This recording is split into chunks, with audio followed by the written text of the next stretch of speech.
দুই নায়িকা বিয়ে করলেও স্থির হতে পারে নাই শাকিব খান, নিয়েছেন বিচ্ছেদ। শাকিবের বিয়ে খবরে অবাক হয়েছেন তার ভক্তরাও, কারণ সমসাময়িক সময়ের প্রাক্তন স্ত্রী অপু বিশ্বাসের সাথে দারুণ বোঝাপড়া দেখা গেছে এই নায়কের। ফলে দুই তারকা ভক্তরা ভেবেছিলেন পুরনো অতীত বলে হয়তো আবার নতুন করে একত্রিত হচ্ছেন শাকিব অপু। তবে তেমন কিছুই যে হচ্ছে না সেটারই আভাস মিলল শাকিবের নতুন করে বিয়ে খবরের। পরিবার পছন্দের নায়কের জন্য পাত্রী খোঁজ শুরু করেছেন।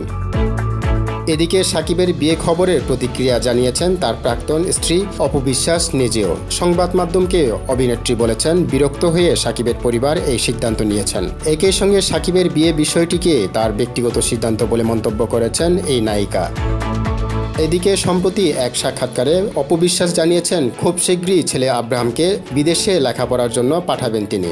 ৮ বছরের ছেলে জয়কে বিদেশে পাঠিয়ে দেওয়ার নিয়েও সৃষ্টি হয়েছে নানা প্রশ্নের। অনেকেই বলেছেন শাকিবের বিয়ের কথা ভেবে জয়কে দেশের বাইরে পাঠিয়ে দিতে চাচ্ছেন তার মা অপু বিশ্বাস। বিষয়টি নিয়ে আনন্দবাজারকে দেওয়ার এক সাক্ষাৎকারে মুখ খুলেছেন নায়িকা। ছেলের সুন্দর ভবিষ্যতের কথা ভেবেই দেশের বাইরে পাঠাচ্ছেন।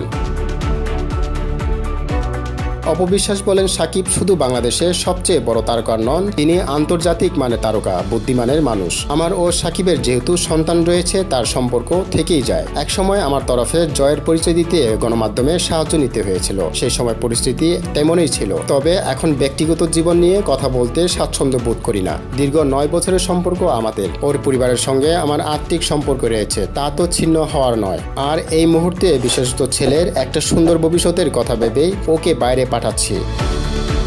শাকিবের বিয়ে নিয়ে অপু বলেন শাকিব তো একজন প্রাপ্তবয়স্ক, তার ব্যক্তিগত জীবন নিয়ে কিছু বলার থাকলে তিনি নিজেই বলবেন। তিনি তো আমার ছেলে জয়ের মতো ছোট নন। তবে প্রতিনিয়ত এই প্রশ্নের সম্মুখীন হতে হতে আমি বিরক্ত।